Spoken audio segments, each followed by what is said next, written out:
बड़वा गईले ठाड़।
बाझनी के पुत जब दिहले हो दीनानाथ खेलत कूदत घर जा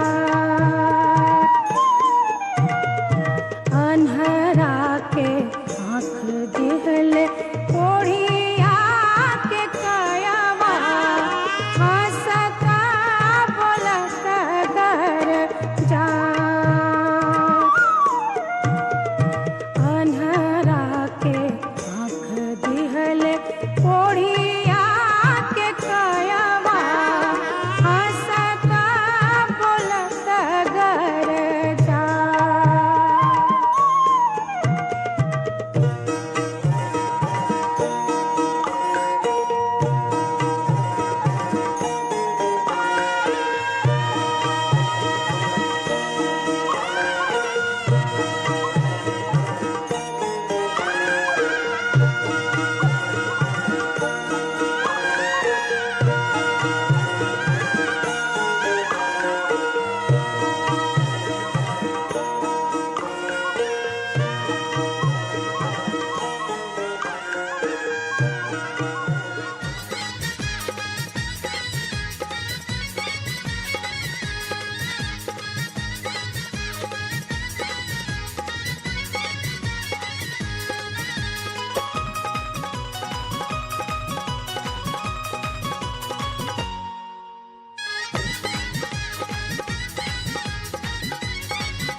छठिया पूजन हम गाँवे आयम भेजले हई संदेश छठिया पूजन हम गाँवे आयम भेजले हई संदेश टिकट बानी हम कटवले रानी घरे में एक्सप्रेस टिकट बानी हम कटवले रानी घर में एक्सप्रेस छठिया पूजन हम गाँवे आयम भेजले हई संदेश छठिया पूजन हम गाँवे आयम भेजले हई संदेश टिकट बानी हम कटवले रानी घरे में एक्सप्रेस टिकट बानी हम कटवले धर लिखबी एक्सप्रेस टिकट बानी हम कटवले रानी घर में एक्सप्रेस टिकट बानी हम कटवले घर में लिखबी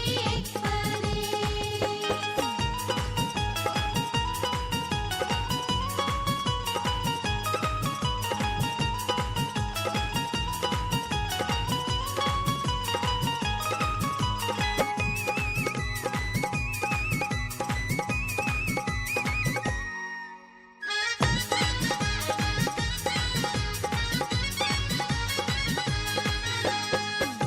खूबे कमाई असो कैले बानी धनिया असो नाही बावे जाई दिहल बचनिया असो नाही गावे जाई दिहला बचनिया असो नाही गावे जाई दिहला बचनिया असो छठ में रहे मनाही छोड़ गाँव परदेश असो छठ में रहे मनाही छोड़ गाँव परदेश टिकट बानी हम कटवले रानी घरे में एक्सप्रेस टिकट बानी हम कटवले रानी घरे में एक्सप्रेस टिकट बानी हम कटवले रानी घर में एक्सप्रेस टिकट बानी हम कटवले रानी घर में एक्सप्रेस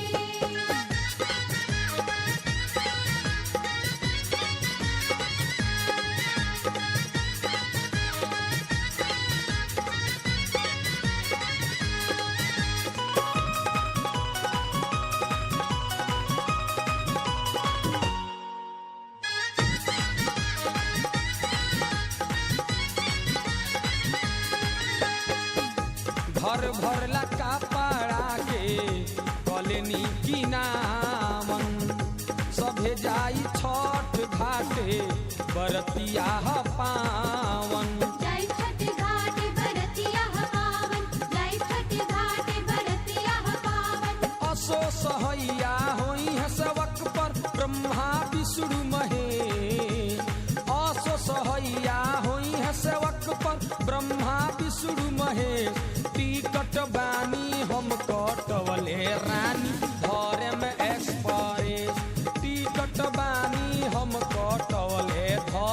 लिखबी एक्सप्रेस। टिकट बानी हम काटबले रानी धर्म एक्सप्रेस। टिकट बानी हम काटबले धर्म लिखबी एक्सप्रेस।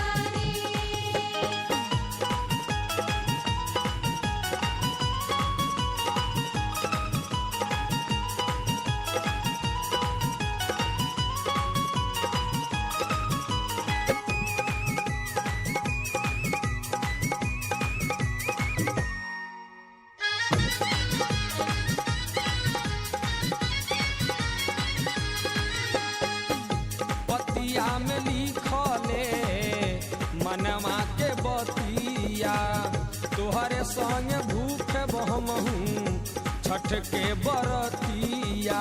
तोरे संगे भूखे हमहू छठ के बरतिया। तोरे संगे भूखे हमहू छठ के बरतिया।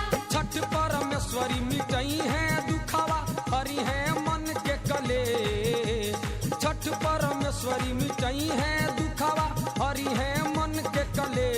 टिकट बानी हम कटवले रानी धर्म एक्सप्रेस।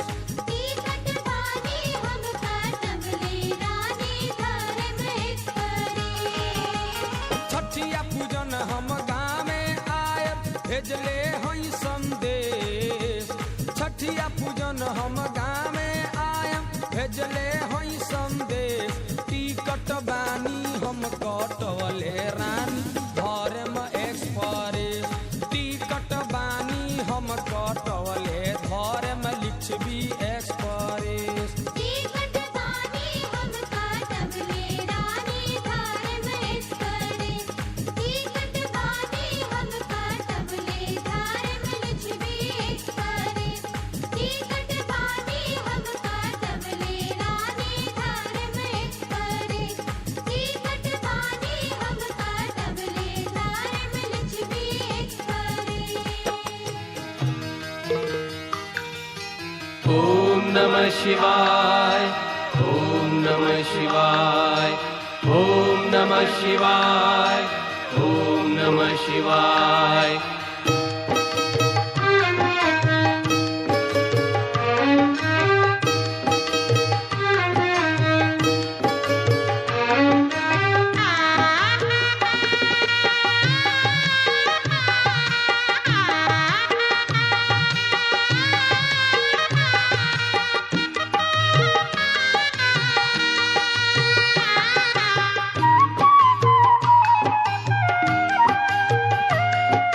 मैया हे गंगा मैया, मैया हे गंगा मैया, मैया हे गंगा मैया, मैया हे गंगा मैया। मांगीला हम वरदान हे गंगा मैया, मांगीला हम वरदान। मांगीला हम वरदान हे गंगा मैया, मांगीला हम वरदान। मांगीला हम वरदान। मैया हे गंगा मैया, मैया हे गंगा मैया।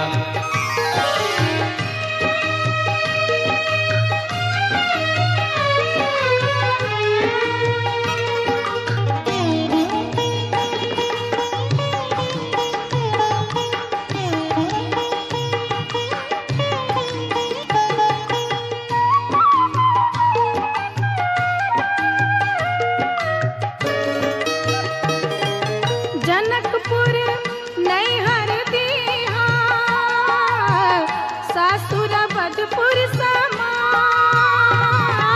जनकपुर नैहर दीहा, सासुर बधपुर समान। सासुर बधपुर समान। मैया हे गंगा मैया, मैया हे गंगा मैया।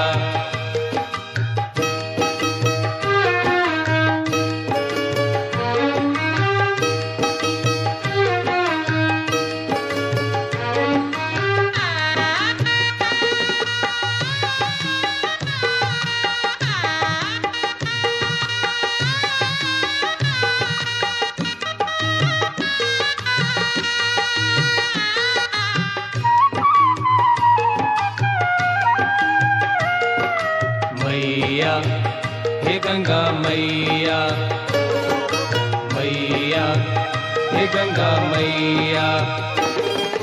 राजा दशरथ ससुर दीहा सासु कौशल्या समान। राजा दशरथ ससुर दीहा सासु कौशल्या समान, सासु कौशल्या समान। मैया हे गंगा मैया, मैया हे गंगा मैया।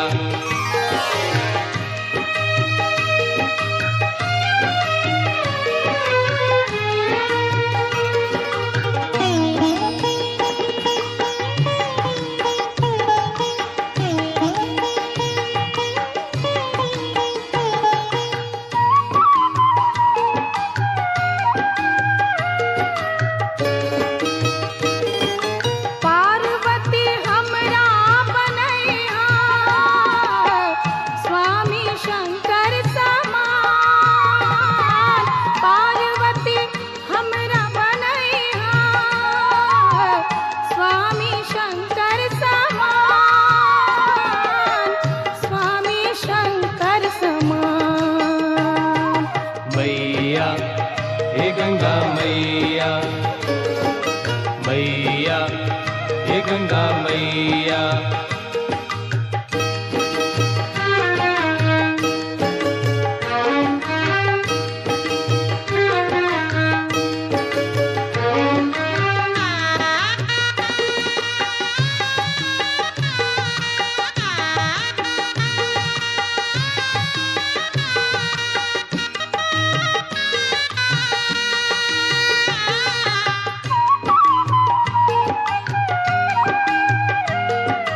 मैया हे गंगा मैया, मैया हे गंगा मैया।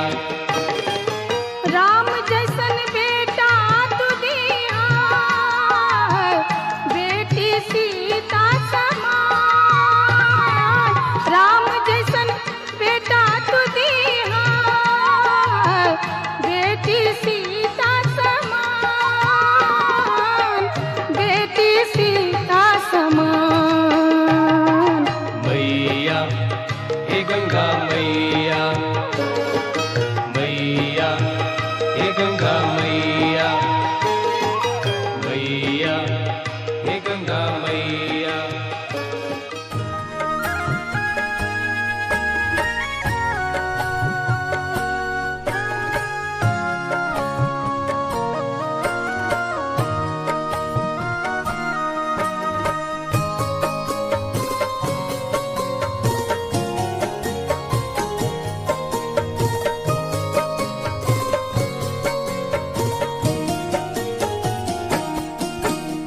जोड़े जोड़े फलावा सूरज देव घाटावा पे दीवा की चढ़ावे ले हो। जोड़े जोड़े फलावा सूरज देव घाटावा पे दीवा की चढ़ावे ले हो। जल बीच खड़ा होई दर्शन लाया सा लगावे ले हो। जल बीच खड़ा होई दर्शन ला आसरा लगावे हो।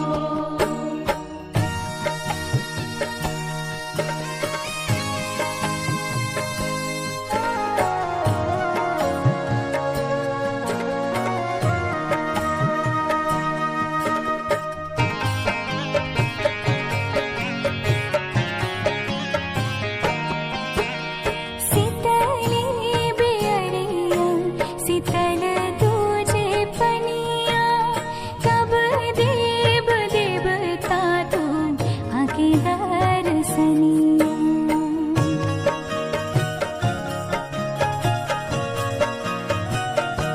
हाँ शीतली बेअरिया शीतल तुझे पनिया, कब देव देवता तू आके दर्शनिया।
टान्हरा पुरु एक टान्हरा पुरु आँखिया दिए तेजे अबला खेला गल खेती बेत खेला गल खेती बेत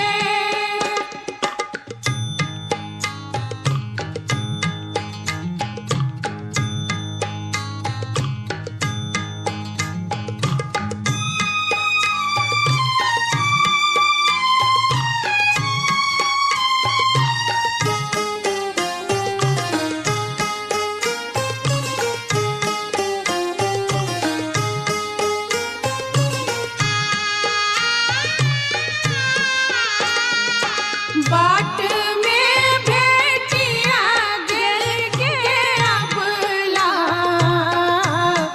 एकटा बाझिनिया एकटा बाझिनिया बालक दिए तेजे अबला खेला गल खेती बेत खेला गल खेती बेत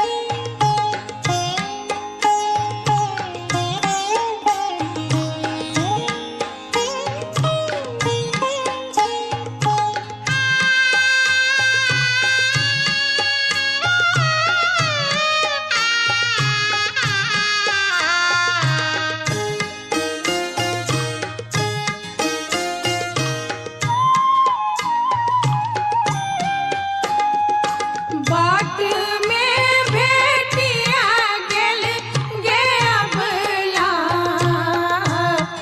एकटा कोढ़िया पुरु एकटा कोढ़िया पुरु कायावादी तेजे अबला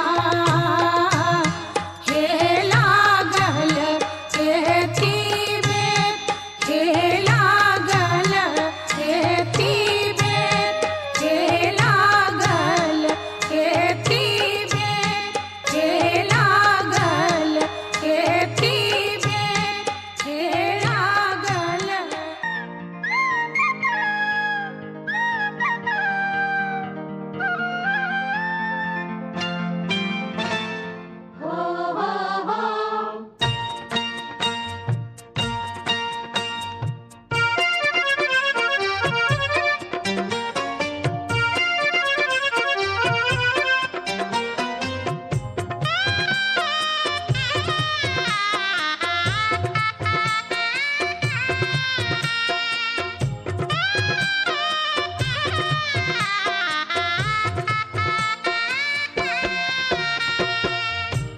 बेटा एगो रहीते त सरधा पुरैते बेटा एगो रहीते त सरधा पुरैते बेटा एगो रहीते त सरधा पुरैते बेटा एगो रहीते त सरधा पुरैते कन्हिया पंख माथे दौड़ल जैते कन्हिया पंख माथे दौड़ल जैते बेटा एगो रहीते त सरधा पुरैते बेटा एगो रहीते त सरधा पुरैते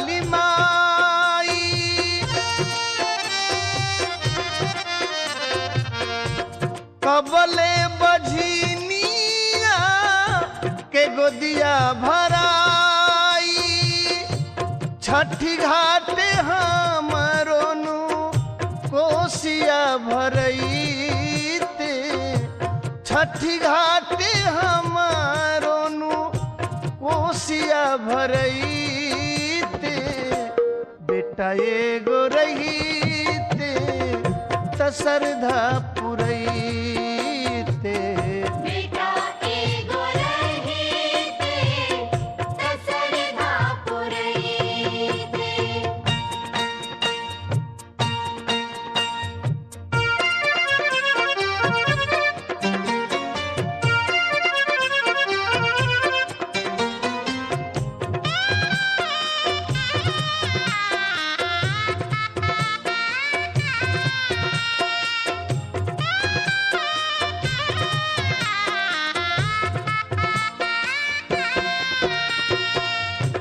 किनी किनी फला फूला दौरा में धैनी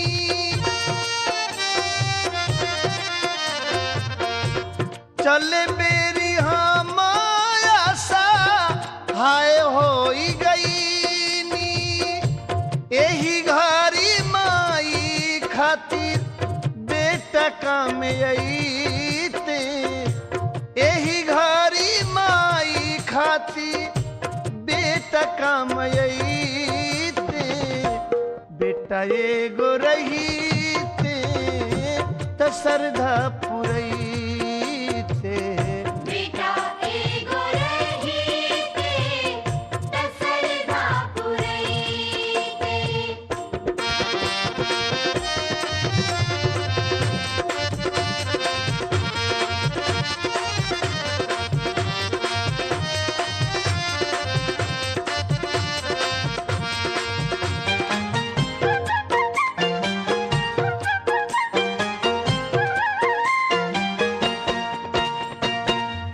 छठिया भूखल मोर कई दसवारथ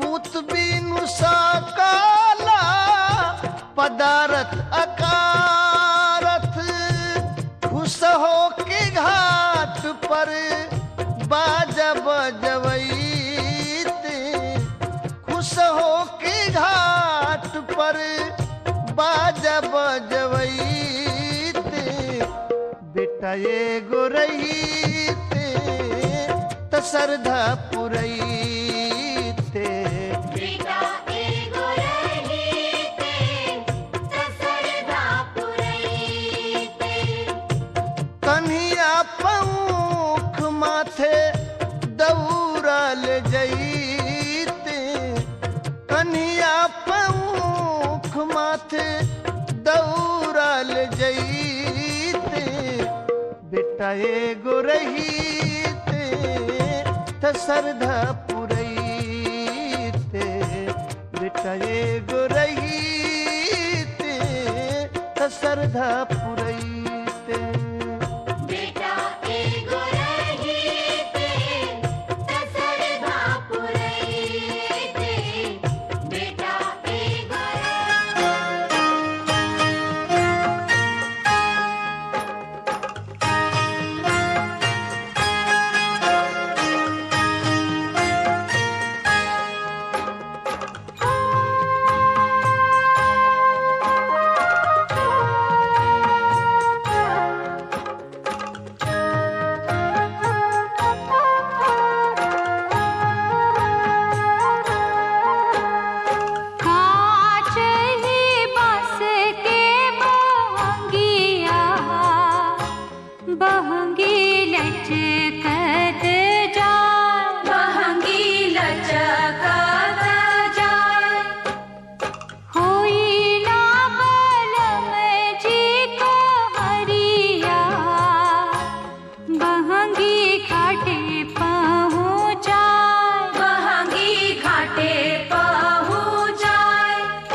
बहंगी के करा के जा, बहंगी के करा के जा, तू तो आंधर हवे रे बटोहिया, बहंगी छठ मैया के जा, बहंगी छठ मैया के जा, उहवे जे बाड़ी छठी मैया, बहंगी उनका के जा, बहंगी उनका के जा।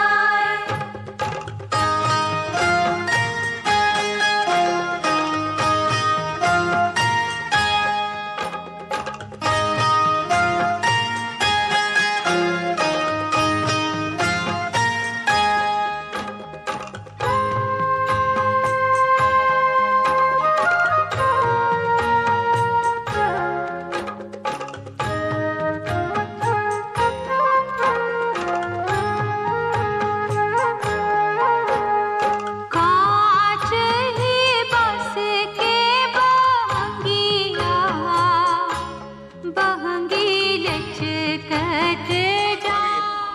सभी सुखी हों। कई ऐसी माताएं बहनें जिनके घर में करोड़ों की कोठी बनी हो लेकिन घर में कोई बच्चे की किलकारी नहीं होती। जिसने भी छठी मैया का पूजन किया है, इतिहास साक्षी है कि उसके गोदी में लल्ला खेला है। ये किसकी कृपा से? छठी मैया की कृपा से। तो एक बार फिर से बोलिए छठी मैया की। मेरे भाइयों बहनों, आप छोड़ा, घर छोड़ा, परिवार समाज छोड़ा और आज जहां आकर बसे हैं वही मान सम्मान के साथ अपना रोटी कपड़ा मकान सब कुछ बना के बैठे हैं। और इस बात की खुशी है कि छठी मैया का पर्व मनाने के लिए लाखों की संख्या में अगर कहीं भीड़ है, आज रिठाला गांव में है। आप इस बात के लिए गर्व महसूस कर सकते हैं कि जहां तक नजर जाए छठी मैया की पूजा करने के भक्त खड़े हैं। इनके लिए बहुत बहुत हम आभार करते हैं। और अपने जो हमारे भाई केदार गुप्ता जी हैं, इनके सभी साथी हैं, आप सब इस बात के लिए वंदनीय हैं, प्रार्थनीय हैं। मैं अभिभूत हूं इस बात को कहने के लिए, चाहे वो किसी भी परिवार का, किसी भी पार्टी का नेता हो, संघे शक्ति कलौ युगे। भाइयों याद रखना, एक रहना। ये कोई राजनीतिक मंच नहीं है, ये कोई जय हो, ये कोई राजनीतिक मंच नहीं है। लेकिन याद रखना, अगर आप में हमारे में एकता होगी तो ये सारे पार्टी वाले आपके पीछे घूमते नजर आएंगे। इन नेताओं की किसी की भी, चाहे किसी का नाम मत लो, इनकी कोई औकात नहीं है। औकात है तो आपके बल पर इनकी औकात है। और कल जब हम इनके काम के लिए पास जाते हैं तो हमें पहचानते नहीं है। लेकिन अगर एकता होगी, ये सारे नेता आपका घर पूछते पूछते दरवाजे पे आएंगे। आओ इस बात को यही खत्म करते हैं, क्योंकि शक्ति आपकी एकता दिखाई दे रही है। देखना, सभी पार्टी के नेता अपना फोटो खिंचाने के लिए आपके पीछे आएंगे। आप अपनी एकता बनाए रखना, बस अपनी एकता बनाए रखना। देखना ये कैसे आपके पीछे पीछे आएंगे। लेकिन मेरे भाइयों, भेद सब आता है। हमारी एकता को फूट डालो, राज्य करो करना आता है इनको। इसलिए आप मेरे भाई बहनों एक रहना। याद रखना, हमारा आपका यहाँ कोई नहीं है। आप हमारे भाई, हम आपके भाई, हमारे दूसरे काम आएंगे। हमारा परिवार चाहे 1000 का हो गांव में, लेकिन उनको आने में 12-14 घंटा 20 घंटा लगेगा। हम आधी रात को अगर आवाज देंगे तो आप मेरे भाई या मेरे साथ खड़े मिलोगे। इसलिए एकता को टूटने मत देना। दूसरी बात, ये छठी मैया का आशीर्वाद है, तभी तो आज हर जाति धर्म संप्रदाय के लोग हर एकता को टूटने नहीं देना। और छठी मैया का तो आशीर्वाद है ही। जहां तक मैं भी आ रहा था, गलियां फूल भरी पड़ी हैं। जितने लोग यहाँ दिखाई दे रहे हैं उतने ही बाहर दिखाई दे रहे हैं। अच्छा है कि लोग एक जगह रुक नहीं रहे हैं, वरना आपको व्यवस्था कंट्रोल करने में बड़ी परेशानी होती। लोग छठी मैया का आशीर्वाद लेकर अपने अपने घर जा रहे हैं। लेकिन बधाई के पात्र हैं आप सब कि आपने इतना बड़ा आयोजन किया है कि जहां तक दृष्टि जा रही है वहां छठ मैया की जय बोलने वाले दिखाई दे रहे हैं। तो छठ मैया की मेरे भाइयों, इस प्रकार से हम सब 2 वर्ष से बहुत परेशान सभी हैं। हम तो 2 पंक्ति, मैं कविवर तो नहीं भाई, नहीं कविता बनाता हूं, जो बहती भावना दिल में वही लिखकर सुनाता हूं, वही लिखकर सुनाता हूं। क्या आप जितने लोग यहाँ आए हैं, पता नहीं इस रूप में कौन भगवान के रूप में यहाँ खड़ा है। मैं आपके लिए कहना चाहता हूं कि चरण आपके पड़े यहाँ, चरण आपके पड़े यहाँ, हर कण कण बन गया चंदन है, नमन करे स्वीकार। तो यहाँ कोई वीआईपी नहीं है, सब भाई अपने हैं। यहाँ सब कोई वीआईपी है। तो हम तो 2 पंक्तियां लिख के लाए हैं, अगर आपकी अनुमति हो तो मैं सुना दूं। वो है तो जिन्होंने हमें जन्म दिया माता पिता, प्रत्यक्ष भगवान, जिसने गीले में हमें उठा करके पलट के सूखे में सुला दिया और मेरी माँ उस गीले में सो गई, वो माँ। और यह प्रत्यक्ष भगवान सूर्य, अग्नि, पवन देवता, ये प्रत्यक्ष भगवान जिनको हम रोज देखते हैं।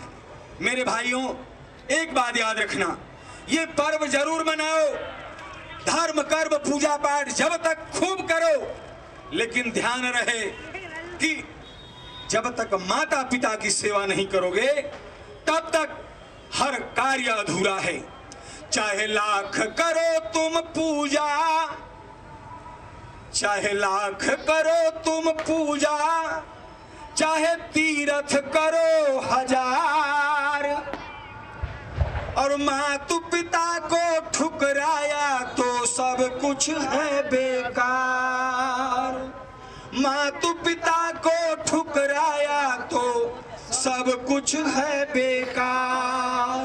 इसलिए माता पिता की, दादा दादी की, अगर घर में बड़े बुजुर्ग हैं उनका जरूर आशीर्वाद लेना सज्जनों, क्योंकि शास्त्र भी कहता है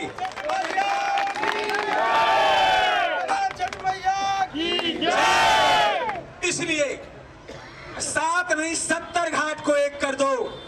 70 घाट पर अकेला भारी हमारा रिठाला गांव है। ये क्यों?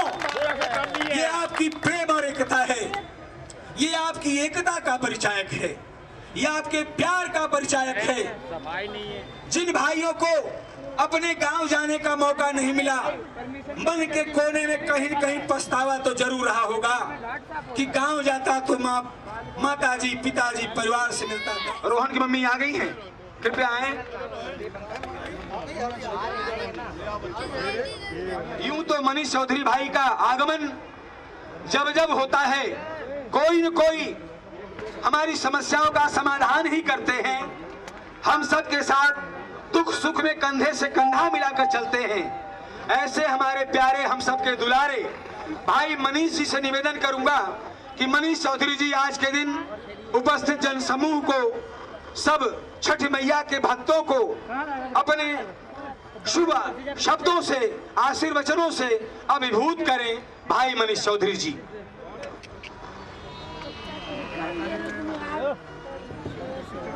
धन्यवाद भैया। बहुत हम लाइव में भी देख रहे थे, इतना सुंदर मंच संचालन आपका हो रहा है। हमारे मीडिया के भी कई लोग बंधु आए हुए हैं, हमारे भाई हैं बड़े। एक बार पूर्वांचल की शक्ति आप लोगों को दिखाना है, दोनों मुट्ठी बांध के। एक बार मेरे साथ बोलिए, छठी मैया की। वाह, एक बार और, छठी मैया की। आज ये रिठाला की पावन धरती और हम पूर्वांचल वासी जो उगते हुए सूर्य के साथ साथ डूबते हुए सूर्य को भी अर्घ देते हैं, ये संसार में कहीं नहीं है, सिर्फ भारत में है और हमारी भूमि में, पूर्वांचल की भूमि में है, जो उगते और डूबते दोनों सूर्य को हम लोग अर्घ देते हैं और उसकी पूजा करते हैं। आज मंच पे आसीन हैं हमारे राधा किशन भैया, भोला भैया, केदार भैया, हमारे नवल चाचा जी, प्रदीप भाई और कुंदन झा जी वहाँ भीड़ को कंट्रोल कर रहे हैं। हमारे अरुण भाई, आप देखिए रिठाला गांव से और रिठाला यूथ का सिंकू कहाँ गए? सिंकू आ गए, सिंकू हैं। हमारे मुकेश भैया और हमारे तिवारी जी कहाँ हैं? तिवारी भैया, चाचा जी, हमारे पहलवान जी, बल्ली भैया और डॉक्टर पांडे जी, रंजीत भैया, शर्मा जी। और देखिए एक आदमी ने हम लोगों को प्रॉमिस किया है कि पूजा के बाद मैं अभी बोलना नहीं चाहता हूं। तो ये खुश मिजाज मौसम है। हम लोगों ने संघर्ष किया इस बार कि या तो घाट पे छठ मनाएंगे या घाट स्वयं लग जाएंगे। प्रशासन, शासन, किसी दल विशेष की बात नहीं, सबको झुकना पड़ा और हम लोग इस बार घाट पे ही घाट पे छठ मना रहे हैं। ये किसी और का प्रभाव नहीं, ये सिर्फ छठ मैया का प्रभाव है जो हमारे पूर्वांचल की शक्ति के सामने सारे राजे महाराजे झुके और इस बार हम लोग घाट पे छठ मना रहे हैं। और मैं धन्यवाद करना चाहता हूं पुलिस के उन बंधुओं का जो 3 दिन से, एमसीडी के उन कर्मचारियों का और जल बोर्ड के उन कर्मचारियों का जो 3 दिन से 4 दिन से हमारे साथ निरंतर कदम से कदम मिला के चल रहे हैं। और मैं देखता हूं रोज जो हमारी छठ पूजा दोनों समिति है, वो दोनों समिति सुबह उनको ना किसी एमसीडी की जरूरत है, ना किसी भी प्रशासन की जरूरत है। स्वयं हाथ में झाड़ू लेकर के मैं सुबह सुबह देखा हमारे गिरी भैया स्वयं लगे हुए हैं।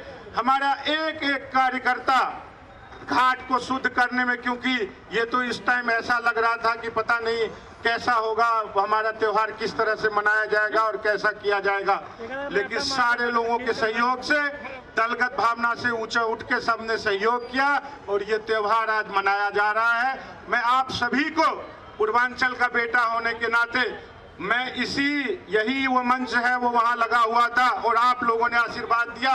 मैं विधानसभा का भी चुनाव लड़ा, 75,000 मुझे आप लोगों ने आशीर्वाद दिया, 75,000 मुझे वोट आया। कोई बात नहीं है, जो हम लोग इसी तरह से छठी मैया का आशीर्वाद रहेगा। हम लोग पूर्वांचली हैं, मेहनत कश हैं, संघर्षरत रहते हैं, संघर्षरत रहेंगे और आपके दुख सुख जीवन मरण, और अगर कहीं कोई भूल चूक आपके बच्चे से हो गई होगी तो आप बिल्कुल माफ करेंगे। और इस छठ मैया से मैं कामना भी करता हूं कि हम लोगों को इस तरह का जो अभी चल रहा है कोरोना महामारी, इससे मैया कल के बाद आप मुक्ति इस बीमारी को भी दे दीजिए, हमारे पूरे समाज को मुक्ति मिल जाएगी। मैं एक बार और जो बंधुओं का मैं नाम नहीं ले पाया हूं, जो सब मेरे बड़े भाई हैं, मेरे परिवार के सदस्य हैं, मुझे क्षमा करेंगे। और मैं एक बार फिर से जयकारा लगाता हूं, छठी मैया की। मैं सभी व्रतियों को, सभी भक्तों को छठ महापर्व की बहुत बहुत बधाई देता हूं और बहुत बहुत बधाई देता हूं मैं सभी के सभी कार्यकर्ताओं को यहाँ पर जो ये छठ महापर्व मनाने के लिए यहाँ पर ये समिति केदार का है, केदार के नेतृत्व में और सभी भाइयों के नेतृत्व के अंदर यहाँ पर ये पूजा बनाई जा रही है। इसके अंदर मनीष भाई का भी यहाँ पर सहयोग है और दिल्ली सरकार ने जो यहाँ पर सभी इंतजाम किए उसके लिए मैं मुख्यमंत्री साहब का भी तहे दिल से शुक्रिया अदा करना चाहता हूँ। 2015 से पहले हमारे जितने भी छठ महापर्व मनाने वाले भाई बंधु हैं, सभी को पता होगा 80 घाट होते थे दिल्ली के अंदर और आज कितने हैं? आज 800 घाट हैं। तो ये छठी मैया की ही कृपा है। ये छठी मैया की कृपा है, केजरीवाल की कृपा नहीं हो सकता।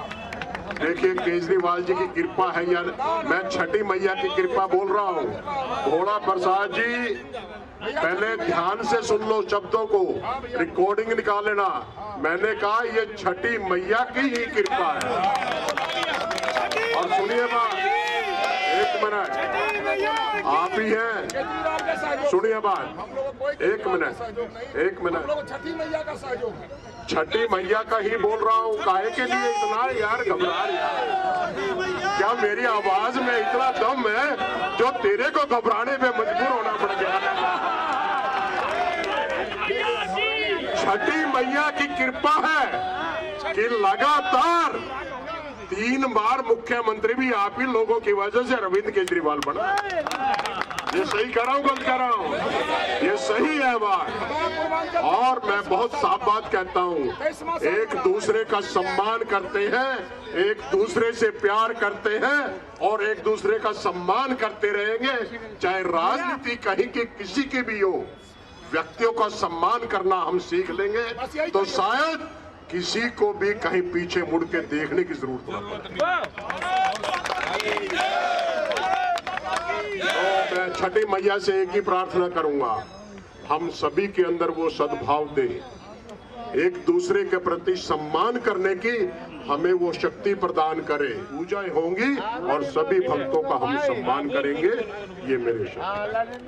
तो पुनः आप सभी व्रतियों को, सभी भक्तों को और मैं मनीष चौधरी जी को भी उन्हें बहुत बहुत बधाई देता हूं कि इसी प्रकार से हम सद्भाव को बना के रखें, प्यार को बना के रखें और आगे बढ़ते रहे। एक बार फिर जोरदार जयकारा लगाएंगे, बोल छठी मैया की। बहुत बहुत धन्यवाद विधायक जी, आपका आश्वासन इस क्षेत्र के लिए बहुत संजीवनी। नेता आपके पीछे आपके घर तक दौड़ते आएंगे। मैंने कहा था कि नहीं कहा था? इसीलिए कहा था कि संघे शक्ति करो युगे। नेता कौन बनाता है? आप बनाते हो। नेता की कोई अहमियत नहीं होती, अहमियत होती है पब्लिक की। पब्लिक जिसको चाहे वो नेता बना दे, प्रधानमंत्री बना दे, तो आपकी कीमत है, इसलिए आपको नमन करते हैं इस मंच से। कोई भी नेता आएंगे उनका सम्मान करना हमारा परम कर्तव्य है, उनका सम्मान करना हमारा कर्तव्य है। लेकिन इस बात का ध्यान रखना होगा कि यह राजनीतिक मंच नहीं है, यह धार्मिक मंच है। इस धार्मिक मंच से हम केवल एक ही बात कहेंगे कि हम सब प्रेम से रहें, हम सद्भाव से रहें। और जो बात मैं पहले कह चुका हूं कि उगते हुए सूरज को तो सारा संसार प्रणाम करता है, लेकिन डूबते सूरज का इतिहास देख लीजिए। डूबते सूरज को अगर कोई प्रणाम करता है, कहीं परंपरा ये है तो हमारे बिहार और पूर्वांचल में है। ये पूर्वांचल और बिहार की संस्कृति है, इसको सूर्य से केवल मत देखिए। बिहार और पूर्वांचल की संस्कृति ये कह रही है कि बने का तो हर कोई साथी है, बिगड़े का साथी कोई है तो पूर्वांचल और बिहार है। संकट के समय में कोई साथ देगा तो पूर्वांचल और बिहार साथ देगा। डूबते सूरज को बताओ कौन नमस्कार करता है? लेकिन आज आपने देखा हम करते हैं कि लाखों की संख्या में हम पूर्वांचल और बिहार वालों ने, क्या भारत विश्व के कोने कोने में, विश्व के को आप टीवी जाकर देखिए, जहां जहां पूर्वांचल और बिहार के लोग रहते हैं, और विश्व का कोई ऐसा कोना नहीं है, कोई ऐसा देश नहीं है जहां हम लोग वहां न हो। और अगर एक भी है तो एक व्यक्ति भी वहां छठ पूजा मना रहा होगा। तो आप बताएं, यह है छठ मैया का प्रभाव। इसलिए हम आज के दिन बार बार इस बात को कहेंगे कि छठ मैया का आशीर्वाद, सूर्य भगवान का प्रकाश केवल एक बिहार वालों को नहीं देता, पूरे विश्व को सूर्य का प्रकाश मिलता है। हम सब चाहे किसी भी जाति, धर्म, पंथ, मत, संप्रदाय के लोग हों, लेकिन सूर्य भगवान हम सबके होने चाहिए। सूर्य भगवान की पूजा हम सबको करनी चाहिए। वो दिन कितना अच्छा होगा जब दिल्ली का हर व्यक्ति आज जो मेला में केवल सहभागी हो रहा है, कल वो भी फल का टोकरा सिर पर रखकर खरना मनाए, नहाए खाए मनाए, छठ पूजा मनाए। तब आप सब बोलना पड़ेगा, प्रेम से बोले छठी मैया की। बहुत बहुत धन्यवाद। आप इसी प्रकार अपना प्रेम और सद्भाव बनाते हुए छठ मैया को प्रणाम करें और कल सुबह भारी से भारी संख्या में इसी घाट पर पुनः आकर के आप छठ पर्व को आनंद के साथ मनाएं। आदरणीय मीना सोम जी जो महिला विंग की अध्यक्षा हैं हमारे रिठाला गांव से ही, मैं उनसे निवेदन करता हूं कि 2 शब्द मीना सोम बहन जी भी अपने बीच रखें। बहन जी। छठी मैया की जय, छठी मैया की जय। यहाँ पर आए सभी छठ व्रतियों को मैं आज बहुत बहुत शुभकामनाएं देती हूँ। बड़ा अच्छा लगता है कि जब हमारी प्राचीन परंपरा, जो हमारे प्राचीन संस्कार हैं, आज भी हम पूर्वांचल के माध्यम से जो मना रहे हैं। सूर्य उपासना का पर्व हमारे लिए प्राचीन धरोहर है हमारी, और बड़ा अच्छा लगता है। ये पर्व केवल पूर्वांचल के लिए ही नहीं है, ये हमारे सभी समस्त हिंदू बहन भाइयों के लिए बड़ा खुशी का त्योहार है, क्योंकि सूर्य भगवान है जिससे हमारी पृथ्वी, हमारी धरा, जिसका सर्कल चलता है, रोटेशन चलता है। अगर सूर्य भगवान उदय ना हो तो जीवन हमारा कुछ भी नहीं है। तो छठी मैया के लिए मैं आज इस मंच से सभी को ये शुभकामनाएं देती हूँ कि भगवान छठी मैया सभी पर अपना आशीर्वाद बनाए रखे, अपनी कृपा बनाए रखे, सभी को सुख समृद्धि प्रदान करे। इन्हीं शुभकामनाओं के साथ बहुत बहुत धन्यवाद। बोलो छठ मैया की जय।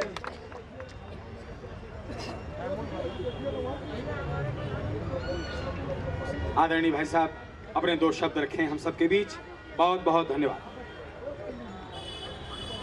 सबसे पहले जयकारा लगाएंगे छठ मैया की जय। दोनों हाथ, ये पीछे से भी हाथ उठा के सभी लोग छठ मैया की जय। ये बात हुई ना।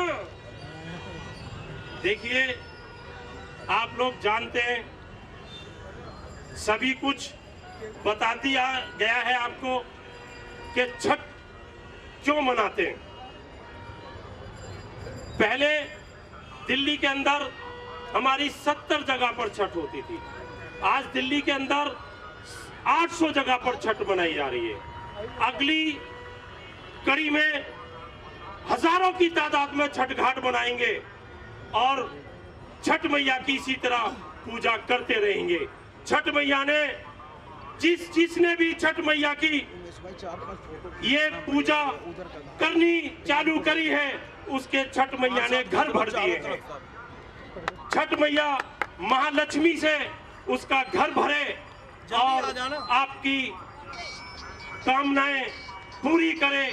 जो कामनाएं अपने परिवार सहित घाट पर आते हैं, पूजा करते हैं। हमारे जो प्राचीन फल हैं, उन फलों की महिमा का बखान होता है, सूप दौरा उन सब का परंपरा का बखान होता है। हमें पता चलता है, हमारी नदियों का पता चलता है। अन्यथा हम सभी जने शहरों में हम इन सब चीजों को भूलते जा रहे हैं। तो बहुत बहुत शुक्रिया। छठ मैया हम सभी का कल्याण करे। बोलो छठी मैया की, छठी मैया की। बहुत बहुत धन्यवाद आदरणीय उपाध्याय जी। सारे भाई, मैं कह तो रहा हूं सवेरा हो जाएगा, सवेरा हो जाएगा। अमित चौहान जी, बहुत सारे हमारे ऐसे भाई, जिस रिठाला यूथ ने एक एक तिनका उठा करके यहां से इस पूरे प्रांगण को साफ किया था, क्या उस दिन को हम भूल जाएंगे? यहां शीशे की बोतल टूटी हुई पड़ी हुआ करती थी, एक कदम रखना मुश्किल से डर लगता था। हमने अपनी आंखों से देखा था इस पूरे प्रांगण के एक एक कोने को साफ किया था अपने हाथ से रिठाला यूथ ने। सब अच्छे अच्छे घरों के हैं, उन अच्छे घरों के बच्चे अपने हाथ से उस कूड़े घर को साफ करना, सड़क को साफ करना, पार्क को साफ करना, प्रशासन का सहयोग बिना लिए, क्योंकि प्रशासन सहयोग करने के बजाय मुझे मालूम है कई बार प्रशासन ने भी सपोर्ट करने के बजाय उन पर अनेक प्रकार से प्रताड़ना भी किया, केस भी लगे। मैं जानता हूं, शायद मेरी आवाज प्रशासन वाले सुन भी रहे हों।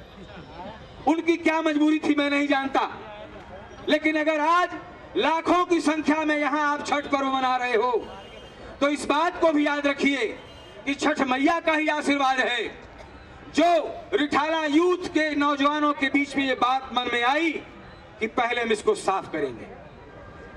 आज इतना जल जो भरा देख रहे हैं, कभी यहाँ अथाह जल हुआ करता था।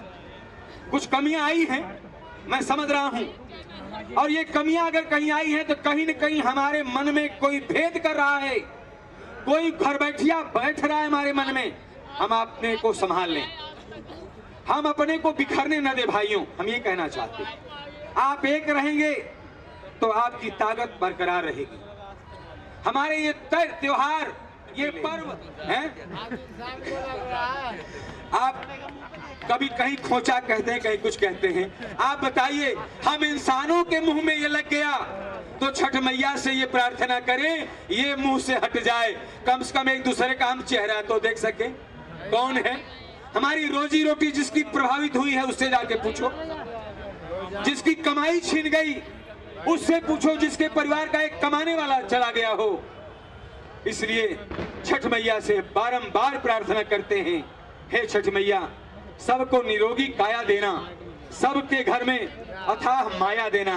और भाई केदार गुप्ता जी, इसी प्रकार छठ मैया का आशीर्वाद लेकर हम सब सदैव हर वर्ष इसी प्रांगण में इकट्ठे हों, अधिक से अधिक संख्या में। इन्हीं शब्दों के साथ मैं अपनी वाणी को विराम देता हूं, लेकिन एक बार पुनः निवेदन करूंगा कि प्रेम से बोले छठी मैया की, छठी मैया की। केलवा के पात पर उगेलन सूरज मल झाके झुके, केलवा के पात पर उगेलन सूरज मल झाके झुके, हे करेलू छठ बरतिया से झाके झुके, हे करेलू छठ बरतिया से झाके झुके।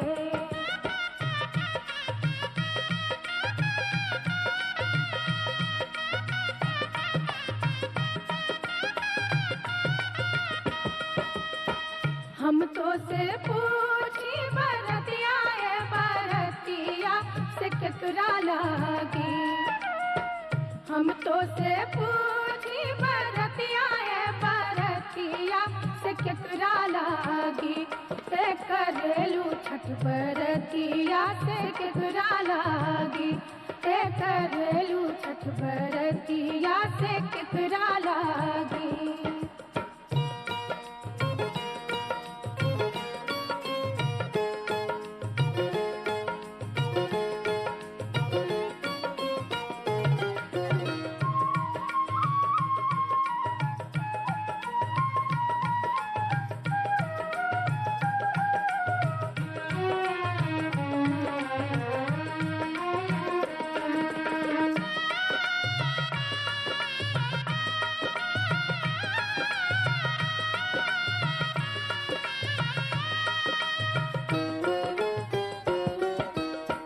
हम रोजे बेटवा तो हने ऐसन बेटवा से उनके लागी, हम रोजे बेटवा तो हने ऐसन बेटवा से उनके लागी, हे करली छठ बरतिया से उनके लागी, हे करली छठ बरतिया से उनके लागी।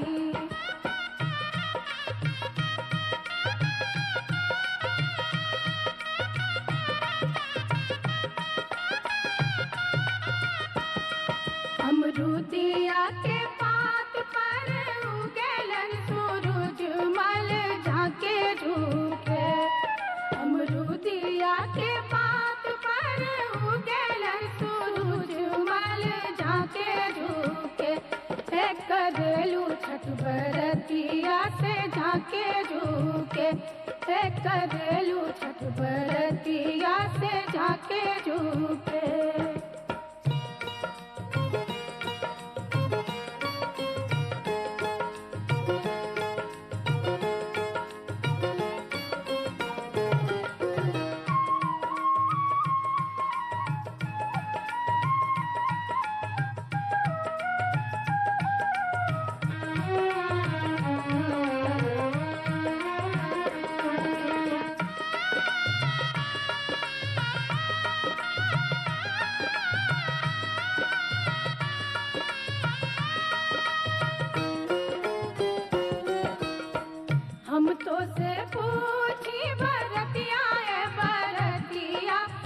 केकरा लागी। हम तो से पूछी बरतिया बरतिया से केकरा लागी। से करेलू छठ बरतिया से केकरा लागी। करेलू छठ बरतिया से केकरा लागी।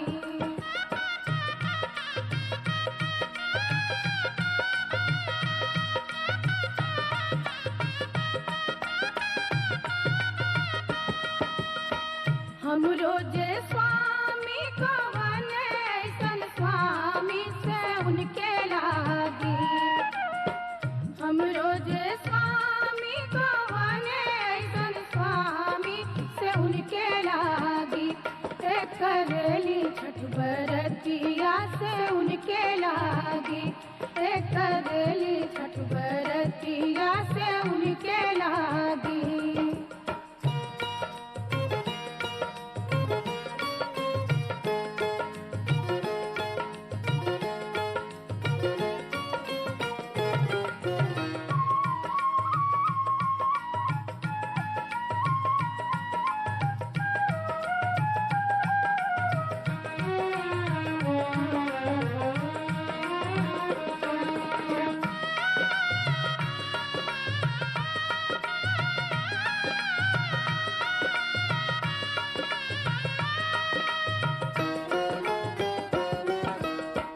नारियर के पात पर उगेलन सूरज मल झाके झुके। नारियर के पात पर उगेलन सूरज मल झाके झुके। करेलू छठ बरतिया से झाके झुके। करेलू छठ बरतिया से झाके झुके।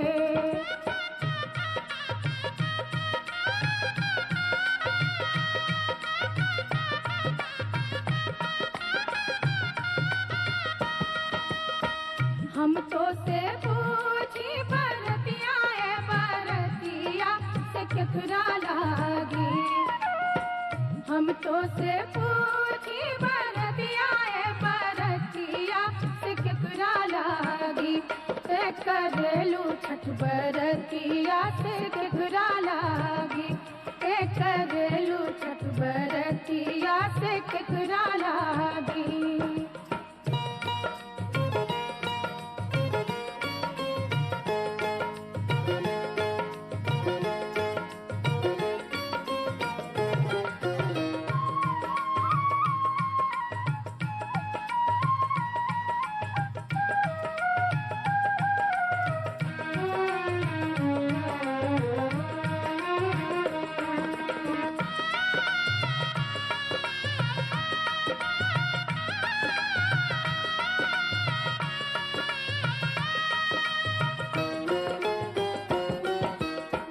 हम रोजे बेटी को बने ऐसन बेटिया से उनके लागी। हम रोजे बेटी को बने ऐसन बेटिया से उनके लागी। करेली छठ बरतिया से उनके लागी। करेली छठ बरतिया से उनके लागी।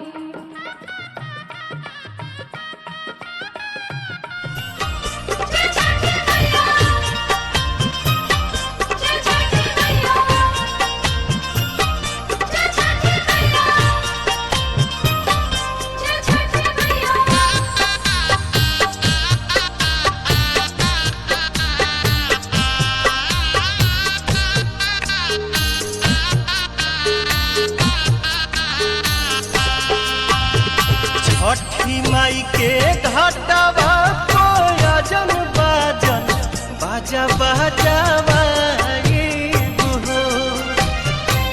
छठी माई के घाटवा कोयजन बाजन बाजा बजावाई हो।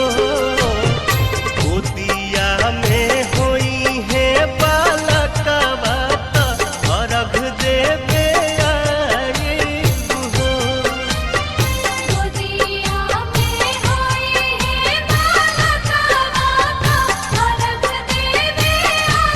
Thank you.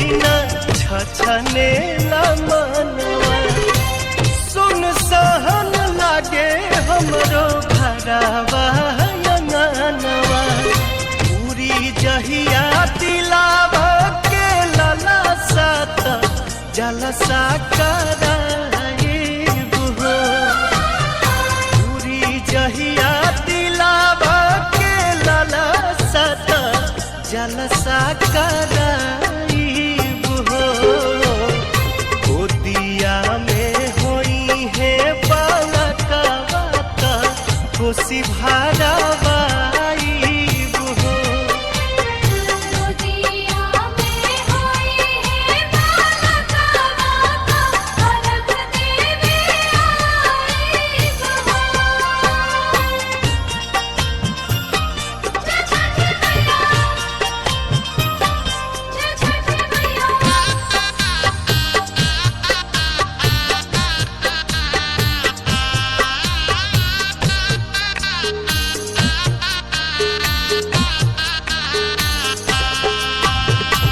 मनवा में आस लेके रोवेले बझनिया कहिया बसैबू छठी माई हमर दुनिया ऐसन सुनर फल पाइब त सूरज गोहराइब हो ऐसन सुनर फल पाइब त सूरज गोहराइब हो अरुण पवन के बोलाइब गीतिया गवाइब हो गोदिया में होई है बालकवा त अलग देवे आइब हो छठी माई के घाटवा कोयजन बाजन बाजा बजावाइब हो छठी माई के घाटवा कोयजन बाजन बाजा बजावाइब हो गोदिया में होई है बालकवा त अर्घ देवे आइब हो गोदिया में होई है बालकवा त अलग देवे आइब हो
खेला चलली भौजी संग सहेली, सामा खेला चलली भौजी संग सहेली हो भैया जीवा हो जुग जुग जिया हो।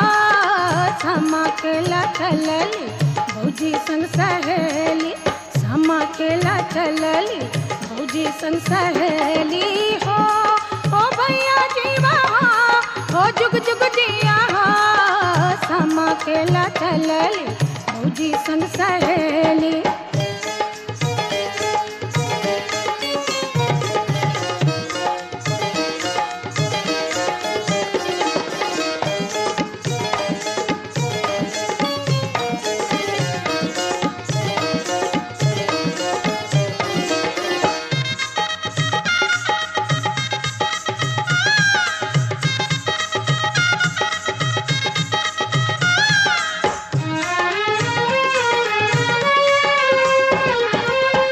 कांच बांस के रंगी रंग डाला, चकमक चमके दियरा।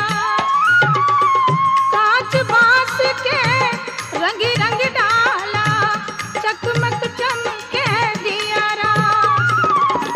देख के भैया भौजी के जोड़ी, फूल से हम मर जियरा हो जुग जुग जिया हो जुग जुग जिया हो भैया जिया हो। सामा खेला चलली भौजी संग सहेली, सामा खेला चलली भौजी संग सहेली हो भैया जीवा हो जुग जुग जिया हो। सामा खेला चलली भौजी संग सहेली।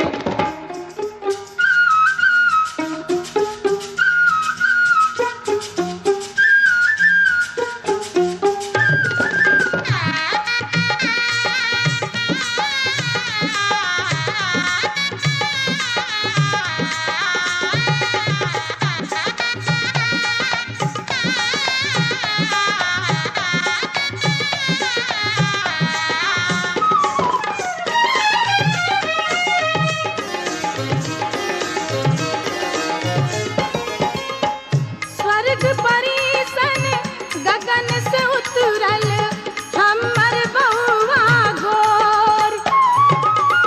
स्वर्ग परिसन गगन से उतरल हमर बहुआ गोर।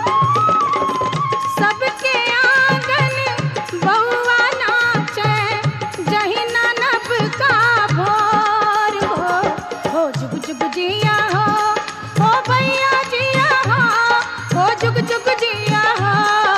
सामा खेला चलली भौजी संग सहेली, सामा खेला चलली भौजी संग सहेली हो भैया जीवा हो जुग जुग जिया हो।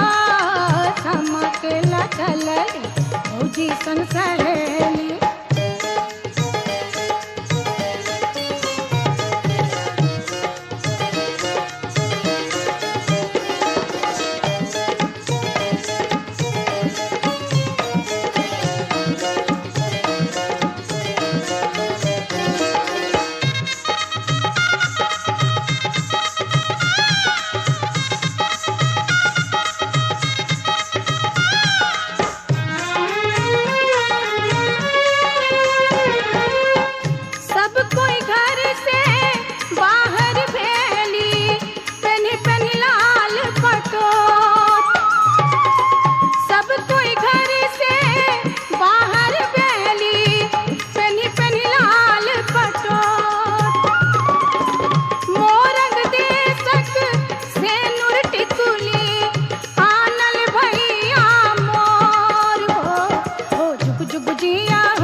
संग सहेली, सामा खेला चलली भौजी संग सहेली हो भैया जीवा हो जुग जुग जिया हो।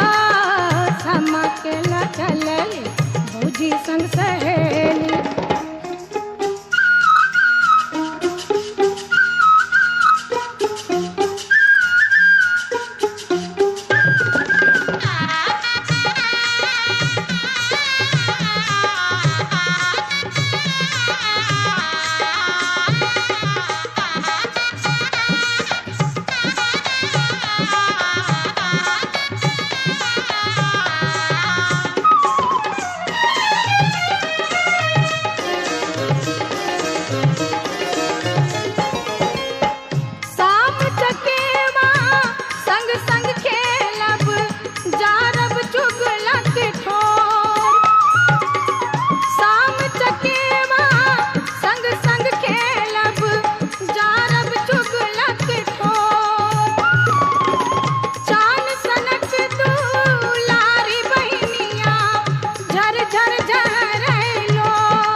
चलली भौजी संग सहेली हो जुग जुग जिया हो भैया जिया हो समा खेला चलली भौजी संग सहेली।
चलली भौजी संग सहेली हो जुग जुग जिया हो भैया जिया हो समा खेला चलली भौजी संग सहेली समा खेला चलली भौजी संग सहेली। चाउर चाउर चाउर भैया कोठी चाउर चाउर चाउर चाउर भैया कोठी चाउर चाउर चाउर चाउर चुगला घर में चाउर चाउर चाउर चाउर चुगला घर में चाउर चुगला करे चुगली पिलैया करे म्याऊ चुगला करे चुगली पिलैया करे म्याऊ चुगला के जिब हम नोची नोची खाऊं चुगला के जिब हम नोची नोची खाऊं चुगला के जिब हम नोची नोची खाऊं चुगला के जिब हम नोची नोची खाऊं चुगला के जिब हम नोची।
जोड़ी हाथ कइले ध्यान।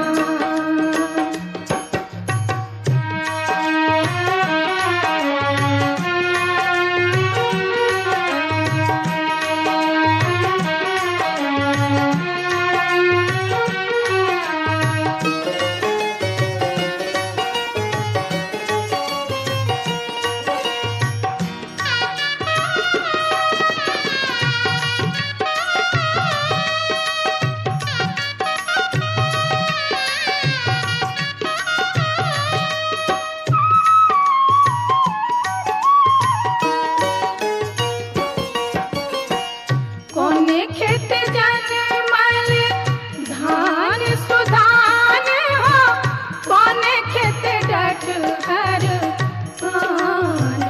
हे माई कोने को खिली हले जन्म रे सूरज देव उठा सूरज भइले बिहान।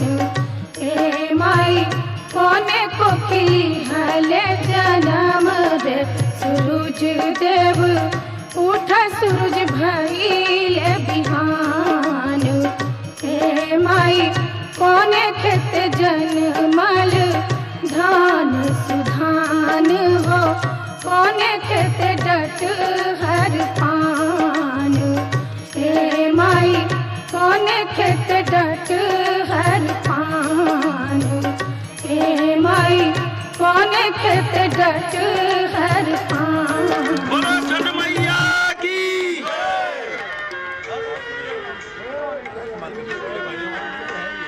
बोलो छठ मैया की। छठ मैया की। छठ मैया की।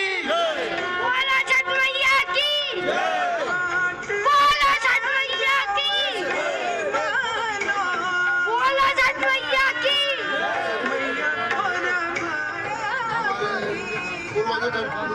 रविंदर जी रविंदर जी रविंदर जी रविंदर जी रविंदर जी का स्वागत भाई प्रवक्ता जी द्वारा ये सामने जेपी तिवारी जी कर रहे हैं।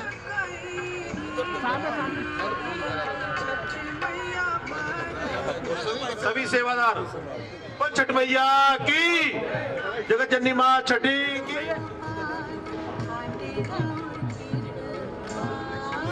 तिवारी जी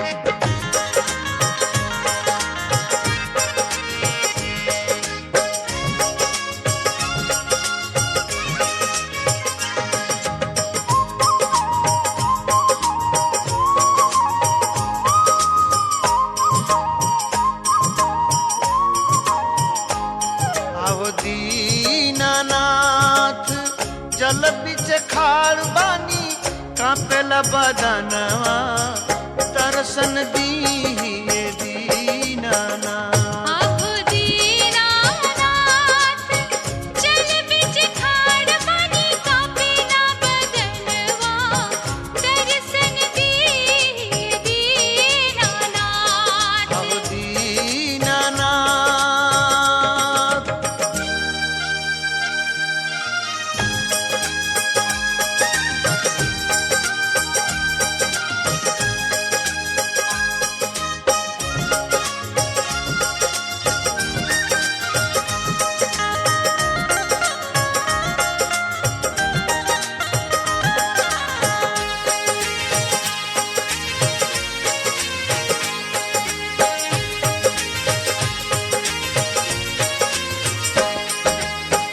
गौवा के पंडित अब हवन करवई है, गैया के दूध लेके अर्घ दियवई है।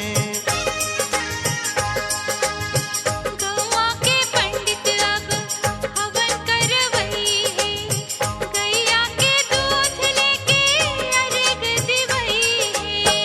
दूसरा अर्घ देके सेवक जुड़ई है, दूसरा अर्घ देके सेवक जुड़ई है। और अघली है दीनानाथ। आहो दीना